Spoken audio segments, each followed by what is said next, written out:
Today's micro lecture is going to be talking about prophase 2 of meiosis. So remember, we're dealing with meiosis here, where what we're doing is creating sex cells. So meiosis is also called reduction division because we're going to reduce the ploidy level associated with each of those cells. Now, if you remember, in mitosis, we kept the ploidy number the same. We are creating cells other than sex cells. But when we need, and those cells that are not sex cells, need to have 2 copies of each chromosome in order to function properly. However, when we make sex cells, our sperm and our eggs, we need to make sure that those cells only have 1 copy of each chromosome. Otherwise, your kids are going to have multiple copies of each chromosome. You would have what would be called a tetraploid if you contributed 2 copies of each chromosome and your partner contributed 2 copies of each chromosome. Your offspring would then have 4 copies of each chromosome. And you can see the problem associated with this is that every generation the number of chromosomes in offspring would be increasing. And there's a lot of genetic disease that actually show up with having multiple chromosomes. Perhaps the most common or the most familiar to most people is Down syndrome. So what we need to do is we need to have a system whereby we can reduce the number of chromosomes through cellular division, and that's called meiosis. So you should have remembered most of that from when we talked about the first stage of meiosis, meiosis 1. But here we are in meiosis 2. The first stage of that is going to be called prophase. So you can see here that we already have our centrioles, our centromeres, the point where each one of our microtubules is connecting to each chromosome. Now, if you remember correctly, that is a chromosome, right? The chromosome is the entire thing. The chromosome is made up of 2 sister chromatids. One sister chromatid, the second sister chromatid.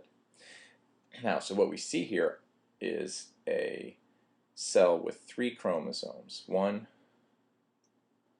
2, 3. Now, it has 3 chromosomes, 1 copy of each. So this is right now actually a haploid cell. There's only 1 chromosome because each of our sister chromatids, sister chromatid, sister chromatid, are connected to each other. So they only count as a single chromosome. So this is prophase 2. We're having our microtubules attached from our centrioles to our centromeres.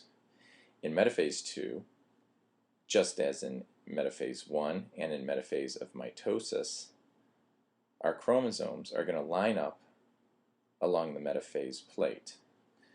What you're not seeing here, but don't forget, is that there are microtubules that are running from each centromere still to our centriole,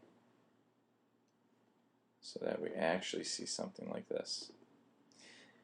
Now, what's going to happen is these microtubules are going to get continuously shorter. There's a little motor up here which is chopping off individual subunits of those microtubules, making then that microtubule shorter and shorter, and it's going to pull apart our chromosomes. It's going to separate our sister chromatids, sister chromatid 1, sister chromatid 2, into 2 chromosomes. So as soon as those break apart, we have 2 chromosomes. So now we're in anaphase 2.